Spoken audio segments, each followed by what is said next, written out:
Good morning, pals. Day 9. You ready for this? Let's get going.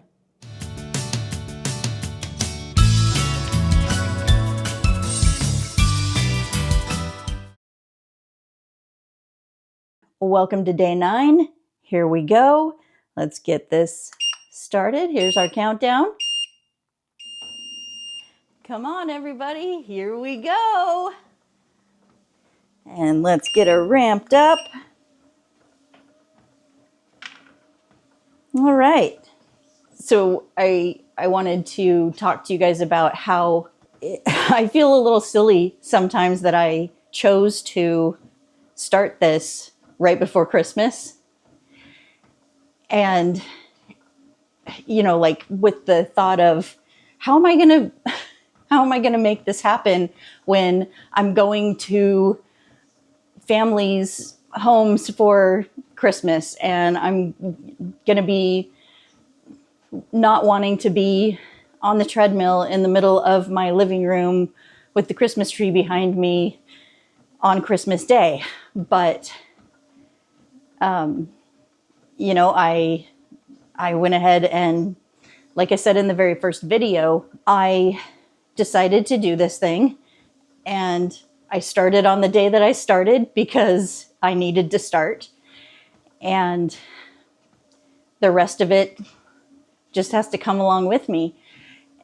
And so will I be recording and publishing a video for you on Christmas Day? You bet, because I'm going to be doing this anyway. I made that promise to myself to do this challenge, and I've made that promise to you guys to do this challenge.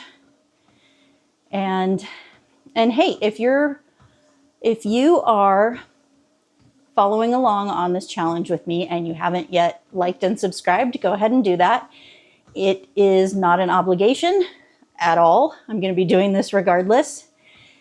But you know, if you want notifications of the live streams or notifications of when I put out a video every day, you can see that. Because I see that there are more people watching every day, and that's great. Glad to have you along. Even if you're ninja watching and you never like and subscribe, that's okay too. I appreciate the view. Anyway, so yeah, I will be here on Christmas. I will be here on New Year's. I will be here on Groundhog's Day. Hopefully not over and over and over again for the same video on Groundhog's Day, but I'll be here. You want to learn something new on the app? Let's do that. So let's start with some of the basics. So let's go ahead and open our Disneyland app. And we're going to look at that home page and what all these things mean. So on any given day, when you come into the park, you can either buy a Lightning Lane multipass before you enter the park. Like when you buy your tickets, you can add the Lightning Lane. It makes it a little bit cheaper by a couple of bucks to add it on the day that you buy your tickets. Some people like to wait and see if the park is busy enough for them to need one. And that'll get you onto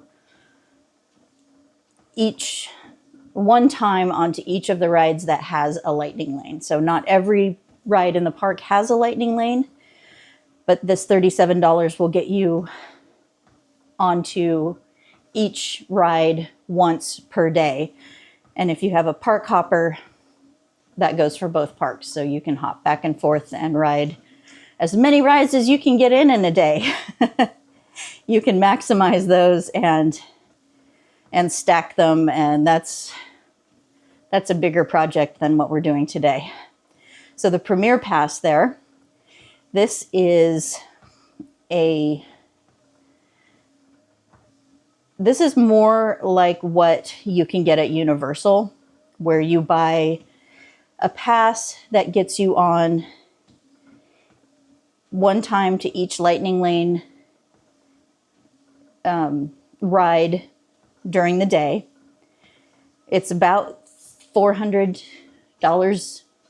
I think $300 to $400 a day. Let's look at the purchase price. Yeah, so you can see right there, right now it's between $3.99 and $4.49 for the day, on top of your already purchased ticket, entry ticket. So it's a steep buy-in, but what it does for you is you don't have to schedule lightning lanes. You can simply walk onto the ride with this. So for those of you who have throwing around money, that's a great idea, because then you can just ride the rides that you're of the area that you're in. You don't have to keep traversing the park to hit your lightning lanes. There's some complimentary planning through the Genie. It will automatically keep track of those things, like that you made a reservation for, you made a dining reservation on a certain time at a certain day. It'll help you when you're in the app. It'll give you like a pop-up that says, hey, your reservation is today and it's at this time, so let's go. So we're going to look at simply how to look at your ride time. So you're going to hit that plus in the middle, and that's going to bring up another way to look at some of those buttons that we've looked at before. So you can check your dining availability, order food, use a merchandise mobile checkout, link your photo passes, buy tickets, make a park reservation, and at the bottom, book lightning lane entry. So that's what we're going to push. It keeps opening on to my day. We're going to just go ahead and switch over to the tip board. And you can see that this is where you will find what the wait times, what standby wait times are for each ride in the park. It'll also show you some of the show times. You'll see that like here, the Christmas Fantasy Parade, what time the Dapper Dans come out, what time Fantasmic starts. And then you'll see here with things like the Haunted Mansion and Indiana Jones, you'll see underneath it, the multi-pass experience, and that you can select a time. So Haunted Mansion has a 35-minute standby wait, which isn't that bad for Haunted Mansion. It's a pretty flowing queue. You don't tend to stand posted a whole lot in that queue. It just takes time to get through it. And with the new queue that they put in at the beginning of the year, it's a really pretty place to spend your time. So if we choose, like you can see right here, I don't have the ability, because I don't have a ticket or a pass for today, to book a lightning lane, so I can't do that.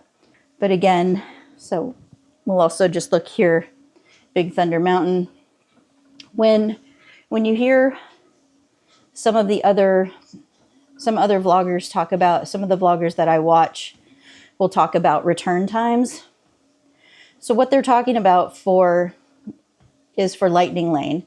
Your return time, as you can see on Big Thunder Mountain, standby line is 45 minutes.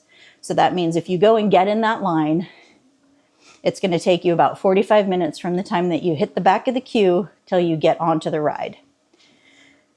And then underneath that is the multi-pass experience with an earliest time available of 2:35. That is what is being referred to as your return time, which means no matter where I'm at in the park, if lightning lane is available for me to book, I can book that time at 2:35, and that's when I return to the ride. I don't have to worry about it for the rest of the time. I don't have to go stand in line. I just have a time reserved to return to the ride. And then I can go through the lightning lane entrance. It's a separate entrance from the standby queue. You will scan, you'll get a barcode on your phone, or if you have a Magic Band, you can, your app will sync to your Magic Band and you can scan your Magic Band. There's little kiosks when you come into each lightning lane that is a reader, just like the reader that you have to go through when you first get into the park. So that's what a return time means, is the time that you will return to get onto your ride. You have an hour.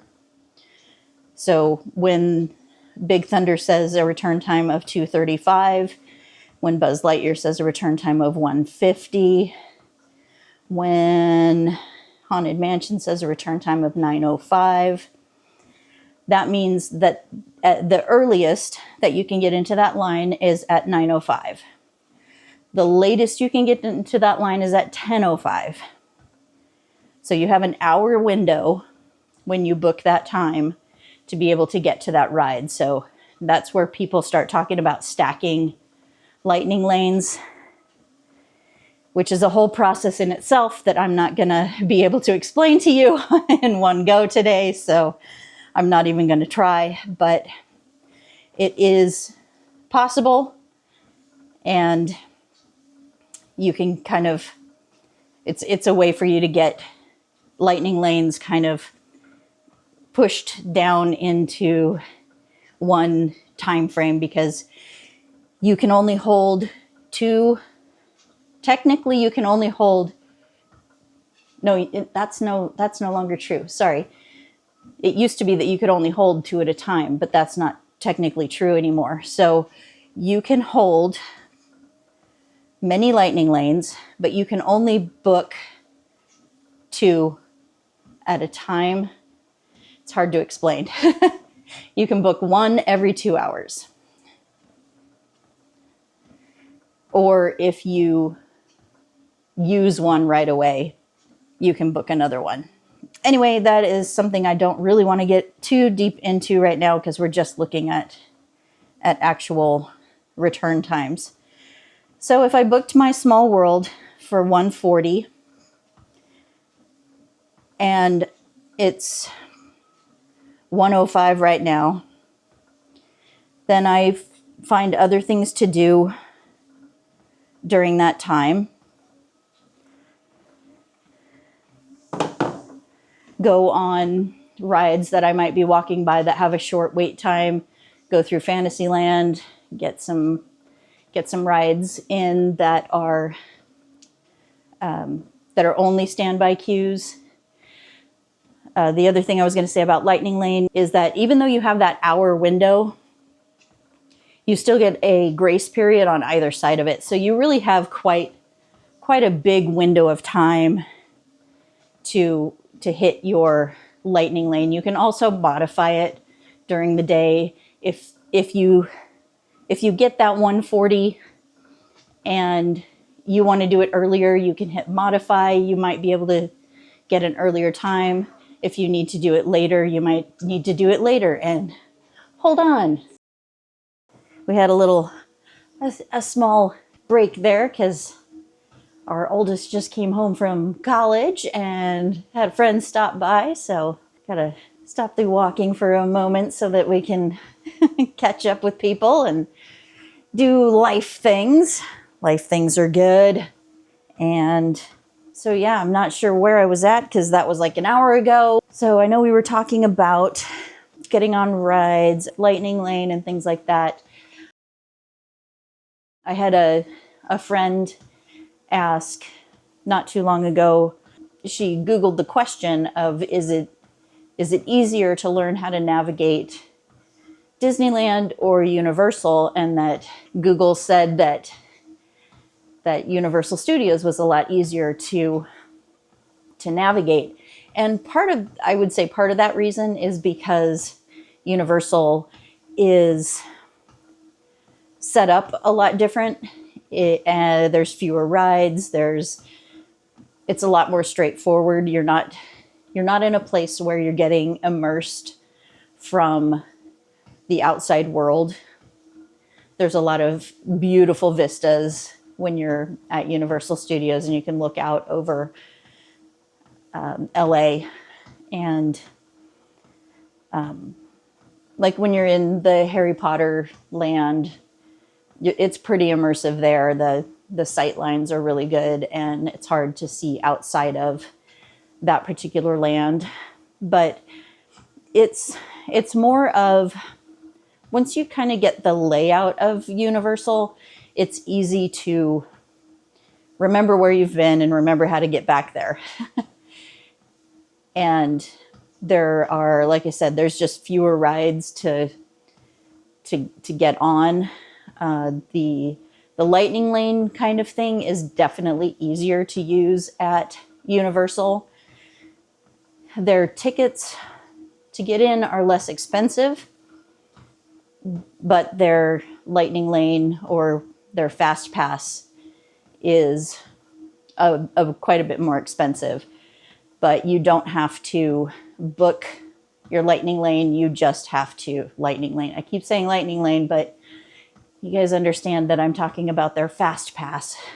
You don't have to book it. You just simply are in the area that you want to be at, and you say, okay, let's go on that ride now. So what would be equivalent would be that premier lightning lane pass that I talked about before for Disneyland. We did do the fast pass thing with Universal just because we didn't want to spend our whole day waiting in line. And but we only did that for one day. So we wanted to make sure that we got on every ride with that perk. And then our second day, we just went on rides that we liked enough the first day, or kind of got a feel for what times you could go on certain rides that they wouldn't be quite as busy. So that was a lot of fun. Like the Forbidden Journey, I think that's what it's called, the Harry Potter ride that is in the Hogwarts Castle. There are times when that line is ridiculously long. The queue is pretty amazing. And one of my favorite parts of that queue is going up and through the greenhouse and seeing all of the plants. So that's pretty cool. We did that ride a couple of times, just like right before the park closed, and it was a walk on each time. So just depends on when you go, and it's just a lot easier to navigate around on a regular day. But I think that's one of the things that I like about Disneyland too, is that it takes a little bit of study, and that's one of the things that just kind of sticks in my brain, is that I love to take the time to memorize things and learn where things are and how to navigate and the best way to do something. And it's like I can have a base understanding of something and really build on that with more and more information every day. And so it starts to sound like you could ask me just about any question and I would have some sort of answer for it.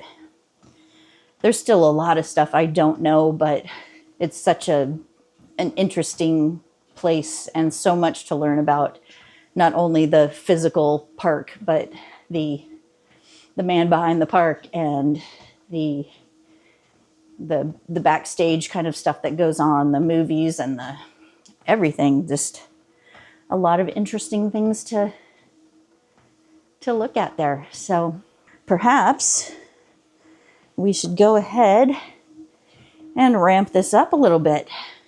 Why don't we head over to Galactic Grill? Let's ramp this up and get over there for our Darth by chocolate.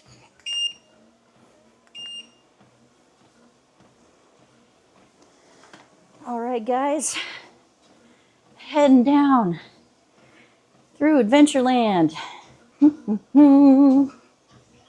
There's the Jungle Cruise. Boo, boo, doo, boo, boo. There's the Tiki Room.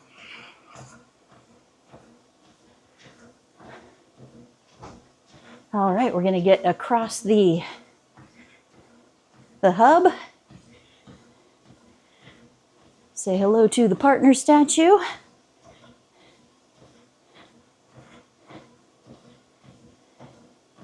Get through Tomorrowland.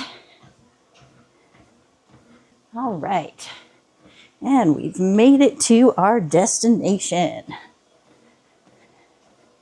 Good job, everybody.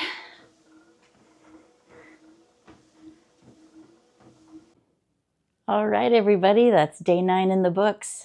Good job. So thanks again for coming along on the 100 days, 100 miles on a $100 treadmill. And we'll see you back here tomorrow. There's my ears for the day. These are for a Haunted Mansion outfit that I have. And what's cool is the lace actually glows in the dark, and it looks really cool under the black lights in the Haunted Mansion. So there's that. So yeah, thanks for coming along, and I have no cat in the background today. We'll see you tomorrow. Bye, pals. Not